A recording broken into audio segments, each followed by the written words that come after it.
سورہ مریم اور سورہ طٰہٰ پڑھی گئی۔ سورہ مریم جو ہے یہ مکہ مکرمہ میں نازل ہوئی ہے، اور یہ اس وقت نازل ہوئی ہے جبکہ کفار قریش ایمان والوں کا مذاق اڑایا تھا اور مختلف چیزوں کی لالچ دے دے کر کے انہیں برگلاتے تھے تاکہ وہ اسلام سے ہٹ جائے، اور جب وہ ان حرکتوں سے پریشان ہو گئے کہ اتنا سب کچھ کرنے کے باوجود یہ اپنا مذہب چھوڑنے کے لیے تیار نہیں، مسلمان اپنے مذہب سے ہٹنے کو تیار نہیں، صحابہ اکرام رضوان اللہ تعالی اجمعین کی جو جماعت ہے یہ اپنے مذہب سے رتی برابر بھی ہٹنے کے لیے تیار نہیں، تو انہوں نے پھر جو ہے دوسرا سلسلہ اختیار کیا، وہ ہے ظلم و ستم والا سلسلہ۔ اور ظلم و ستم کے ایسا نہیں جیسے ہم سوچ رہے ہیں، وہ واقعات جو ہم بارہا بیانوں میں سنتے ہیں، حضرت بلال رضی اللہ تعالیٰ عنہ جو ظلم ہوتا تھا، رات بھر پیٹے جاتے تھے، حضرت خباب ابن عرت رضی اللہ تعالیٰ عنہ جن کے بارے میں آتا ہے کہ کسی موقع پر حضرت عمر رضی اللہ تعالیٰ عنہ کو انہوں نے اپنی پیٹھ دکھائی، پیٹھ، تو حضرت عمر رضی اللہ تعالیٰ عنہ نے فرمایا کہ وہ آج تک میں نے ایسی کسی کی زخمی پیٹھ کسی کی نہیں دی، یعنی زخم کے اتنے نشانات۔ تو اس وقت جو ہے سورہ مریم نازل ہوئی، ایمان والوں کے لیے تسلی کا سامان بھی تھا، اور اس میں کئی انبیاء علیہ السلام کی تذکرے تھے۔ روایت میں آتا ہے کہ جب وہ طرح طرح کے ظلم اور ستم سہتے سہتے تھک گئے تو انہوں نے آ کر اللہ کے نبی علیہ السلام کے سامنے عرض کیا کہ یا رسول اللہ صلی اللہ علیہ وسلم، دین حق ہے، اللہ حق ہے، کلمہ حق ہے، شریعت حق ہے، کب تک ہم ظلم و ستم سہتے رہیں گے؟ آپ دعا فرما دیجیے۔ تو اللہ کے نبی علیہ السلام بجائے دعا فرمانے کے ان لوگوں کو تسلی دے رہے اور فرمایا کہ اللہ کا شکر ادا کرو کہ اللہ تعالیٰ نے ہم پر کوئی بھی آزمائش نہیں لائی، اب تو تم پر کچھ بھی تکلیف نہیں آئی، اس سے پہلے کی جو قومیں آئیں ان پر تو ایسے ایسے مظالم کیے گئے کہ کسی کو آرے سے چھیلا گیا، کسی کو لوہے کی کنگھی سے ان کی کھال کھینچی گئی، کہ اللہ کے نبی صلی اللہ علیہ وسلم اپنے صحابہ کو تسلی دے رہے اور تم ایسی قوموں کے بہت جلدی کر رہے ہو۔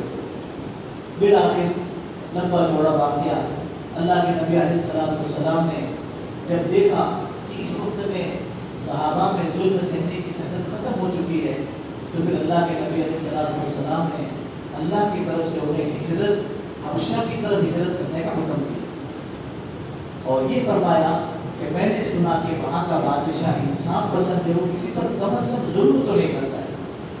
چنانچہ صحابہ اکرام رضوان اللہ تعالیٰ اجمعین کی جماعت وہاں گئی حبشہ، اور وہاں جا کر کے جب دربار میں انہیں بلایا گیا تو حضرت جعفر رضی اللہ تعالیٰ عنہ نے اس بادشاہ کے سامنے جو کلام پیش کیا وہ یہی سورہ مریم تھی، یہی سورہ مریم کہ پوری کی پوری جب پڑھی تو بادشاہ سن کر کے رونے لگا اور بڑا متاثر ہوا، کہنے لگے کہ ہم بھی عیسیٰ علیہ السلام کے بارے میں یہی عقیدہ رکھتے ہیں جو قرآن میں نازل کیا ہے۔ ان میں کئی نبیوں کے واقعات، اس میں ایک سب سے پہلے جو نبی کا واقعہ ہے وہ حضرت زکریا علیہ السلام، حضرت زکریا علیہ السلام کو وہ سلسلہ وہ لمبا چھوڑا، نبیوں کے خاندان سے چلے آئے ہوئے بنی اسرائیل کے نسل میں نبوت کا سلسلہ چل رہا تھا، اور اپنی قوم کو وہ دین سمجھاتے رہے۔ بیت المقدس کے لیے متولی بھی تھے اور امام بھی تھے،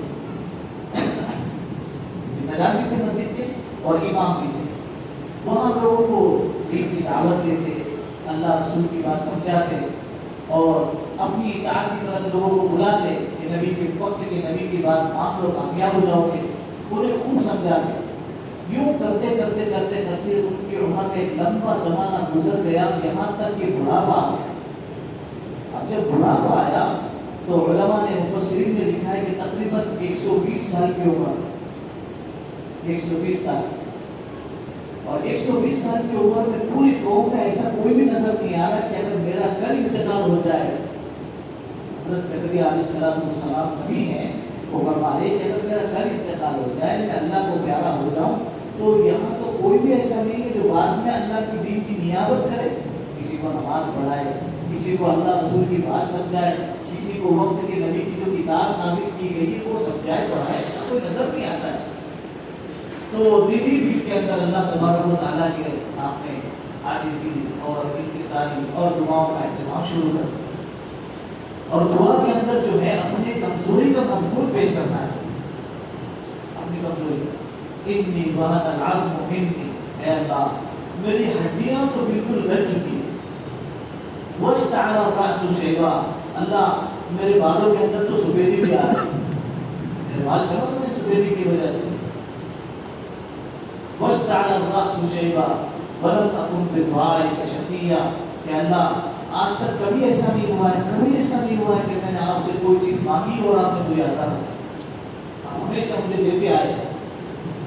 تو اس عمر میں اللہ پاک میں آپ سے ایک لڑکا مانگتا ہوں، کیونکہ اولاد تو تھی نہیں، میں ایک لڑکا مانگتا ہوں۔ کس عمر میں مانگ رہے ہیں؟ 120 ارے ڈرتے ڈرتے بول رہے ہو، زور سے بولو نا۔ 120 سال کی عمر میں تم لوگ مت مانگنا۔ تو وہ اس بڑھاپے کے زمانے میں مانگ رہے، اور نیت کیا ہے کہ اللہ تعالیٰ میں ایسا وارث چاہتا ہوں کہ یہ سلسلہ نبوت کا میرے خاندان میں چلتا رہے۔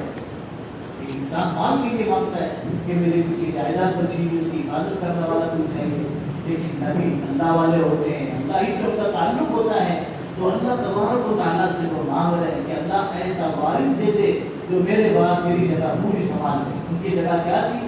نماز پڑھنا، لوگوں کو دین کی دعوت دینا، اللہ رسول کی طرف توجہ کرنا، مرنے کے بعد والی زندگی کے بارے میں فکر مت کر دینا۔ تو یہ مانگ رہے اور مانگ رہے، اسی لیے علماء نے کہا ہے کہ مانگتے وقت میں سب سے پہلی بات تو اللہ تعالیٰ مانگنے کی توفیق تو اسی کو دیتے جس کو دینا چاہتے ہیں، جسے دینا چاہتے اللہ تبارک و تعالیٰ اسی کو مانگنے کی توفیق ملتی ہے، جسے دینا نہیں چاہتے وہ مسجد میں آ کر گھنٹوں بیٹھا رہے گا، دعا کرنے والے کو دیکھے گا لیکن مانگے گا۔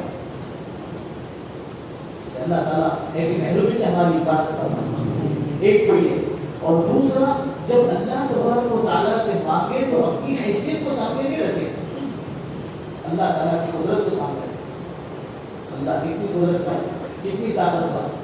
اب یہ مانگے جا رہے اللہ تبارک و تعالیٰ سے، تو اللہ تبارک و تعالیٰ سے مانگتے ہوئے انہوں نے یہ بھی درخواست کی کہ اللہ تبارک و تعالیٰ اگر آپ نے دینے کا فیصلہ کر دیا تو کچھ علامت تو ظاہر ہو جائے، اس لیے کہ بیوی تو بات ہے، بیوی میں بچہ دینے کی صلاحیت نہیں ہے، آج تک تو اولاد ہوئی نہیں ہے، تو کچھ علامت محسوس ہو جائے اللہ تبارک و تعالیٰ۔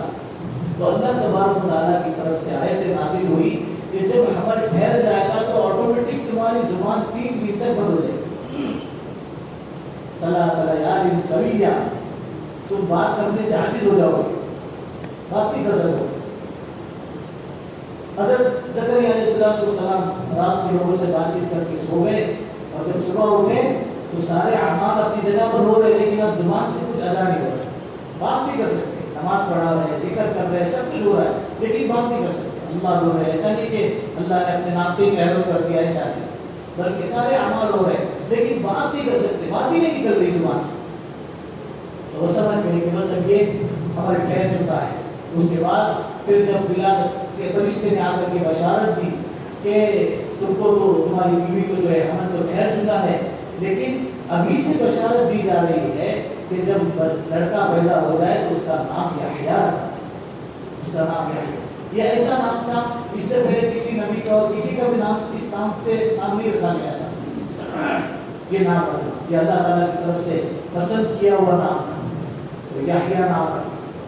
اب لڑکا ہو گیا، اس کے بعد میں ان کی پرورش ہوئی، اور اللہ تبارک و تعالیٰ نے ایسا نیک اور صالح اولاد عطا فرمائی کہ اللہ تعالیٰ کی محبت میں اور اللہ کی یاد میں حضرت یحییٰ علیہ السلام اتنا روتے تھے، اتنا روتے تھے، اتنا روتے تھے کہ ایک مرتبہ حضرت زکریا علیہ السلام اپنے بیٹے کو تلاش کرنے نکلے، بیٹا نظر نہیں آ رہا، بیٹا نظر نہیں آ رہا، بیٹا نظر۔ سارا گاؤں ڈھونڈنے کے بعد جب دیکھا، ڈھونڈتے ڈھونڈتے کسی جنگل میں پہنچے، دیکھا کسی درخت کے نیچے یحییٰ سجدے میں بڑے رو رہے، اللہ کے ساتھ ان کو اٹھایا، میں نے کہا بیٹے یحییٰ تم تو بڑا غم دے رہے ہو، اٹھو کیا بات ہے؟ کہنے لگے ابو آپ ہی نے تو بتایا اس گھر میں رو رو کر مانگے سوا مقبولیت نہیں ملتی، روئے بغیر مقبولیت نہیں ملتی، آپ ہی نے رونا سکھایا، تمہیں رو رو جنگل میں آ کر اور لکھا ہے علماء نے مفسرین نے یہاں تک لکھا ہے کہ رو رو رو کر کے اتنا روتے تھے کہ یہاں دو نالیاں بن گئی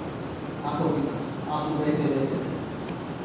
یہ حضرت زکریا علیہ السلام اور حضرت یحییٰ علیہ السلام اسی کے خاندان میں حضرت زکریا علیہ السلام کے خاندان میں غالباً ان کی بھانجی کہلاتی ہے حضرت مریم. حضرت مریم تو چونکہ مریم کا بھی واقعہ آپ نے سنا ہوگا وَاذْكُرْ فِي الْكِتَابِ مریم. اللہ تعالیٰ فرما رہے ہیں مریم کے واقعے کو یاد کرو, مریم کے واقعے کو یاد کرو. یہ مریم کا واقعہ کیا ہے کہ یہ جو ہے حضرت زکریا علیہ السلام کی بھانجی کہلاتی ہے اور ان کے والد بڑے نیک تھے. والد کا نام عمران تھا اور والدہ کا نام حنا تھا. حنا بڑے نیک تھے تو ان کو بھی اولاد نہیں تھی. حضرت عمران کو اولاد نہیں تھی اور بہت دعائیں کرتے تھے دونوں میاں بیوی کہ اللہ ہمیں بھی اولاد دے دے. دعا کرتے کرتے کرتے انہوں نے منت مان لی. منت مان, جائز چیزوں کی منت ماننا جائز ہے, ناجائز چیزوں کی ناجائز. جیسے کہ میرے کو لڑکا ہو جائے تو ادھر ادھر جا کر کے زنجیر باندھ کے آ جاؤں گا, تو زنجیر سے تو شیطان کو باندھے تو تیرے آپ کو اپنے آپ کو باندھ دے تاکہ کم سے کم جو ہے دنیا میں خرافات نہ ہو. ہے نا, ہوتا ہے ایسا. یا اگر کبھی کچھ یہ میرا کام ہو جائے تو جا کر کے میں تھوڑا سا وہاں تیل ڈالوں گا, تیل کا کو ڈالتا ہے آگے لگا چراغ میں تیل ڈالے گی تو وہ چراغ ڈرتا رہے گا. کیا فائدہ ان سب چیزوں سے, ان سے فائدہ ہوتا نہیں. تو ناجائز چیز ہے, اس سے کوئی منت نہیں ہوتی ہے. ایسی میں وہاں جا کر سجدہ کروں گا, میں وہاں جا کر کے چادر چڑھاؤں گا, میں وہاں جا کر کے یہ چڑھاؤں گا, کوئی چیز نہیں, جائز چیز ہے. انہوں نے یہ نیت کی کہ اگر اللہ ہمیں اولاد دے دے تو ہم کیا کریں گے, اس کو اللہ کی عبادت کے لیے فارغ کریں گے. بیت المقدس میں اپنے اولاد کو جو ہے اللہ کے لیے وقف کرنے کا مزاج تھا. اب ان کا بھی مسئلہ ایسا ہی کہ ان کو جو ہے بڑی عمر میں حمل ٹھہر گیا. اب حمل ٹھہرنے کے درمیان جو ہے ان کے والد حضرت مریم کے جو والد عمران ان کا انتقال ہو گیا اور انتقال کے بعد میں کچھ دنوں بعد ان کی ولادت ہوئی. جب ولادت ہوئی تو ان کا وہاں معاشرہ یہ تھا کہ لڑکے کو وقف کرتے تھے اللہ کی عبادت کے لیے, لیکن یہاں تو لڑکی ہوئی حضرت مریم ہوئی, تو اب کیا کریں. تو کہنے لگے اس زمانے کے جو علماء تھے جاننے والے تھے انہوں سے فتویٰ پوچھا تو کہنے لگے بھائی جو منت کی اسے تو پورا کرنا واجب ہے, اسے تو پورا کرنا ہوگا. تو کیا کریں کہ بھائی کام کرو اسے جو بیت المقدس میں وہاں پر عبادت کے لیے فارغ کرو. دن بھر وہاں رکھتے, رات کو جو ہے حضرت زکریا علیہ السلام اپنے گھر لے کر آتے, کیونکہ چھوٹی بچی تھی تو اپنے گھر لے کر آتے, پھر صبح جا کر کے وہاں پہنچا دیتے. یوں کرتے کرتے زندگی کے 13 یا 15 سال ہوئے. جب 13 یا 15 سال کی عمر میں جب یہ کسی تقاضے کے تحت غسل کے لیے گئی تو غسل کے لیے جب گئی تو وہاں پر ایک پردہ انہوں نے آڑ کر دیا, ایک پردہ لگا دیا اور غسل کر رہی تھی. اتنے میں اچانک ایک شخص نمودار ہوا, ایک شخص نظر آیا تو فوراً کہنے لگی انی اعوذ بالرحمن منک ان کنت تقیہ. دیکھ میں نے اپنے کپڑے تو اوڑھ لیے, میں نے اپنے سطر کو تو چھپا لیا, لیکن تو اگر متقی ہے تو ہٹ جا, تو مت دیکھ, تو مجھے مت دیکھ, میں نے اپنے آپ کو بہت بچایا.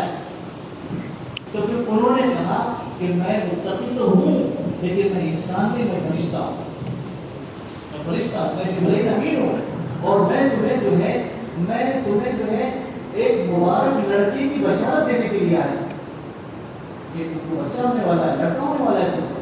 تو کہنے لگے ایسا کیسے ہو سکتا ہے, میں نے کوئی غلط کام نہیں کیا, کسی آدمی نے مجھے چھوا نہیں ہے, تو ایسا کیسے ہو سکتا ہے. یہ بات چل ہی رہی تھی کہ بات چلتے چلتے چلتے حضرت جبرائیل امین جو ہے ایک دم قریب ہوئے اور ان کے گریبان میں پھونک مار دی. آپ کہتے دم سے کیا ہوتا ہے, دم میں دم ہو تو بہت دم ہوتا ہے, دم میں دم ہونا چاہیے.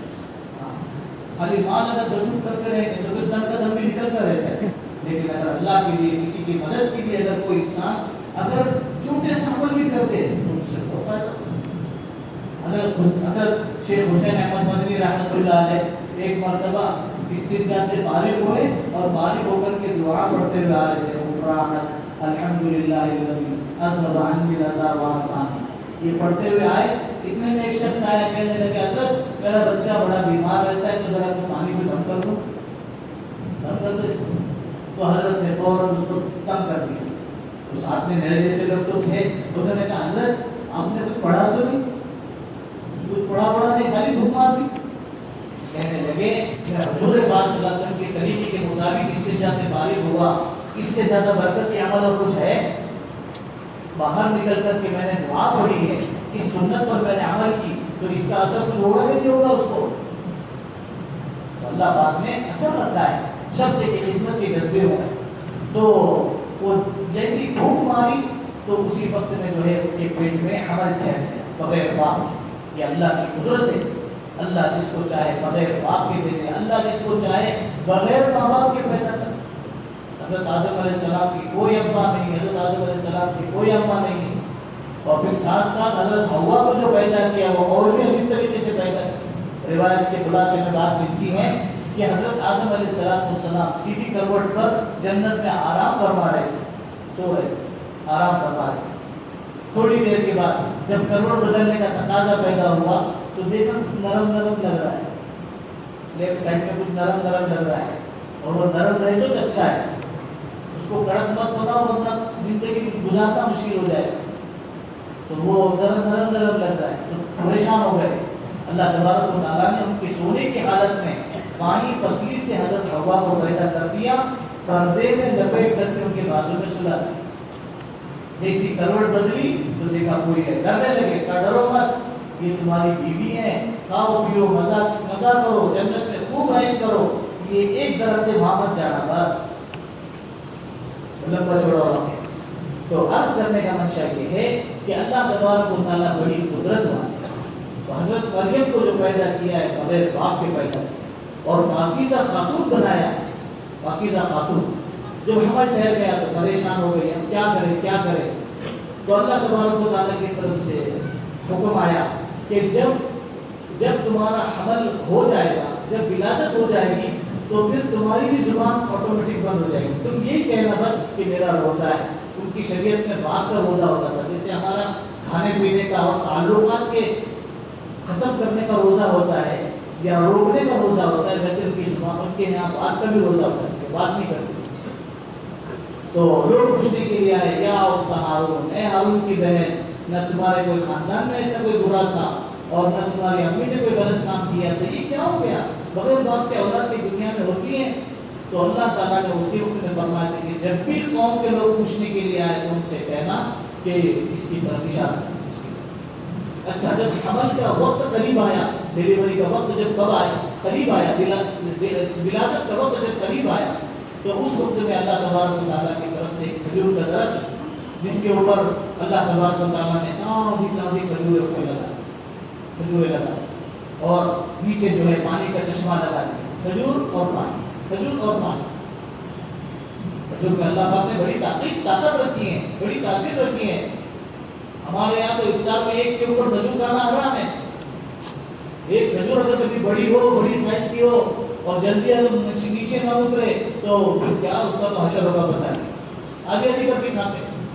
حالانکہ کم از کم افطار کے اندر ایک بندے نے 7 سے 10 کھجوریں کھانا چاہیے، کم سے کم، سارے بدن کی ریکوری کے لیے اللہ پاک نے اس کے اندر وہ سارا رکھا ہوا ہے۔ اور حکیمہ نے، حکامہ نے یہاں تک لکھا ہے کہ اگر کوئی شخص 24 گھنٹے میں صرف ایک کھجور کھائے، ایک کھجور 24 گھنٹے میں، سبب کے درجے میں، موت تو اللہ نے سب کی طے کی ہے، لیکن یہ نہیں کہا جا سکتا ہے کہ اس کی بھوک کی وجہ سے موت ہوگی۔ ایک کھجور کھائی اس نے تو بھوک کی وجہ سے نہیں مر سکتا ہے، کوئی اور وجہ اس کی ہو سکتی ہے، اتنی اللہ نے طاقت رکھی ہے کھجور کے اندر۔ تو کھجور کھائے باقاعدہ، اور کھجور کھا رہے ہیں اور ماں عورت ذات کچھ کر تو نہیں سکتی ہے تو اللہ ہی کی طرف لو لگا رہی ہے، تو ایسی ہلکی سی ہوا آتی تھی اور کھجور ڈائریکٹ گود کے اندر گرتی تھی، کھجور کھا لیتی تھی اور پانی پی لیتی۔ پھر ولادت ہوئی، اپنی قوم کے پاس آئی، جب قوم نے پوچھا تو اشارہ کیا، جیسے اشارہ کیا تو مفسرین نے لکھا ہے کہ حضرت عیسیٰ علیہ السلام دودھ پی رہے تھے، دودھ پی رہے تھے۔ جیسے ہی لوگوں نے پوچھا، اے ہارون کی بہن یہ کیا کیا؟ جیسے پوچھا تو فوراً حضرت عیسیٰ علیہ السلام نے دودھ پینا چھوڑ کر فوراً ان سے بات کرنا شروع کی۔ انی عبداللہ، میں اللہ کا بندہ ہوں۔ 3 بچے ہیں جنہوں نے دودھ پی کے زمانے میں بات کی ہے، ایک کو یہ حضرت عیسیٰ علیہ السلام، ایک یوسف علیہ السلام کے واقعے کے اندر ہے، اور ایک بنی اسرائیل کا ایک بچہ ہے جو ماں کا دودھ پی رہا تھا۔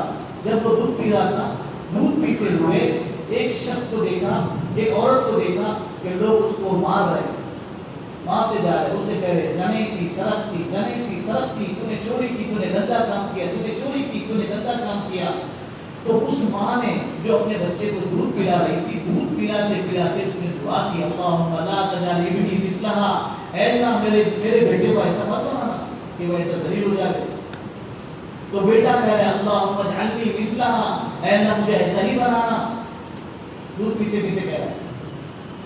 پھر کسی شخص کو دیکھا کہ وہ جو بڑے ٹیپ ٹاپ میں جا رہا ہے اور لوگ اس کی آگے پیچھے چل رہے ہیں، اس کی شان و شوکت ہے، تو ماں نے دیکھتے ہی کہا اللہم اجعل ابنی مثلہا، اے اللہ میرے بچے کو ایسا بنانا، شان و شوکت والا بنانا۔ تو بیٹا کہہ رہا ہے اللہم لا تجعلنی مثلہا، اے اللہ مجھے ایسا نہ بنانا۔ تو ماں کہہ رہی ہے بیٹے تیرا معصوم، میں تو تیری بھلائی چاہتی ہوں، تیرے لیے اچھی چیز مانگتی ہوں، تو یہ کیا کر رہا ہے؟ کہنے لگے اماں جو وہ شخص جو گھوڑے پر سوار ہو کر جا رہا تھا وہ اللہ کا نافرمان ہے، اس کا ٹھکانہ جہنم ہے، تم یہ چاہتی ہو کہ میں وہاں جاؤں۔ اور یہ جو ہے اس کو لوگ زنا کے جرم میں مار رہے ہیں، کہ اللہ کی ولیاں ہیں، اللہ کے یہاں مقبول ہیں، اور اس پر تہمت لگائی گئی ہے، تو اس کا ٹھکانہ جنت ہے، تو میں چاہتا ہوں کہ اللہ مجھے ایسا بنائے۔ تو 3 بچوں میں سے ایک حضرت عیسیٰ علیہ السلام ہے۔ حضرت عیسیٰ علیہ السلام نے بات کی اور فوراً کہا انی عبداللہ، میں اللہ کا بندہ ہوں، اور سنو آتانی الکتاب، اللہ تعالیٰ مجھے کتاب دینے والے، شریعت دینے والے، وجعلنی نبیا، اور اللہ تعالیٰ مجھے نبی بنانے والے، سن لو۔ اور ایسا ویسا نہیں، وجعلنی مبارکا اینما کنت، میں جہاں کہیں رہوں گا برکت والا رہوں، برکت والا رہوں۔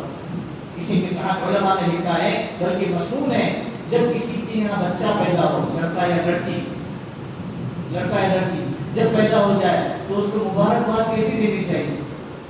کیسی مبارکباد دینی چاہیے؟ تو اس کو یہ مبارکباد دینی چاہیے جعلہ اللہ، اگر لڑکا ہے تو جعلہ اللہ علیک، جعلہ اللہ مبارکا علیک وعلی امت محمد صلی اللہ علیہ وسلم، اس بچے کو اللہ تبارک و تعالیٰ آپ کے لیے اور پوری امت کے لیے قابل مبارکباد بنائے۔ اور لڑکی ہے تو اللہ تعالیٰ آپ کی اس بچی کو آپ کے لیے اور پوری امت کے لیے قابل مبارکباد، یہ مبارکباد دینے کا طریقہ ہے۔ ہر جگہ جو ہے جمعہ مبارک، عید مبارک، سب جگہ ایسے مبارک نہیں چلتا ہے، کہیں اپنے کو برکت کے الفاظ یاد کرنے پڑتے ہیں، باقاعدہ اس کو معلوم کرے کس وقت میں کیا الفاظ کہے جاتے ہیں، اس کو سیکھنا چاہیے۔ تو اس طریقے سے حضرت عیسیٰ علیہ السلام کو اللہ تبارک و تعالیٰ نے بابرکت بنایا کہ میں جہاں کہیں رہوں گا برکت والا ہوں۔ پھر اللہ تبارک و تعالیٰ نے مجھے وَأَوْصَانِي بِالصَّلَاةِ وَالزَّكَاةِ مَا دُمْتُ حَيًّا، اللہ تبارک و تعالیٰ نے مجھے یہ وصیت اور یہ تاکید فرمائی ہے کہ میں جہاں کہیں رہوں وہاں نماز کا اہتمام کروں، اور اللہ نے مال دیا ہے تو اس میں سے زکوٰۃ ادا کرنے کا اہتمام کروں۔ اس طریقے سے انبیاء علیہ السلام کے واقعات اللہ تعالیٰ کلام پاک میں بیان فرما رہے ہیں، ان کو سن کر اپنی زندگی کو بھی اس رخ پر ڈالنے کا اہتمام کرنا چاہیے۔ اول تو ہمیں انبیاء علیہ السلام کے واقعات کا صحیح علم ہو۔ اگر انبیاء علیہ السلام کے واقعات کا صحیح علم نہیں ہوگا تو پتہ ہی نہیں چلے گا، پتہ ہی نہیں چلے گا کہ حقیقت کیا ہے، قرآن کیا ہے، شریعت کیا ہے، اسلام کیا ہے، اسلامی تعلیمات کیا ہے، پتہ ہی نہیں چلے گا۔ اس لیے انبیاء علیہ السلام کے واقعات کی تحقیق کرنا ہے۔ یہاں تو ابھی مختصر طور پر بتایا جا رہا ہے۔ اپنی اس مسجد کے اندر ماشاءاللہ رمضان کے علاوہ روزانہ فجر کی نماز کے بعد درس قرآن ہوتا ہے، قرآن پاک کی تفسیر ہوتی ہے، مستقل ترتیب کے ساتھ کوئی صورت کا یعنی درس ہوتا ہے باقاعدہ، تو اس میں بیٹھنے کا اہتمام کریں۔ جہاں جہاں مسجدوں میں ایسے حلقے لگتے ہیں اس میں بیٹھ کر کے باقاعدہ سنیں کہ اللہ تبارک و تعالیٰ کیا فرما رہے ہیں۔ جو بات سنی ہے اس کی تحقیق کریں، ہم نے ایسا سنا تو یہ صحیح ہے غلط ہے، ذرا اس کی تحقیق کر لیں، نہ یہ کہ ڈائریکٹ فتوا دے دیں کہ آپ کیا نوا لائے، کیا بات ہے نوا سارا، ایسا نوا کچھ نہیں ہے۔ اپنے پاس تو پورا old is gold he gold ہے، سب پرانا ہی اپنے پاس ہے، اس لیے اس کا اہتمام کرنا ہے۔ کریں گے اس کی فکر انشاءاللہ، بہت ڈھیلا انشاءاللہ۔ اللہ تعالیٰ ہم سب کو باعمل بنائے۔ اللهم صل على سيدنا محمد وعلى ال سيدنا محمد وبارك وسلم۔ اللهم انت السلام ومنك السلام، تبارك ربنا وتعالى يا ذا الجلال والاكرام۔ اے اللہ ہمارے گناہوں کو معاف فرما، ہماری خطاؤں سے درگزر فرما، کمزوریاں، کوتاہیاں، غفلتیں، نادانیاں، بے فکریاں سب کو معاف فرما۔ اے ارحم الراحمین،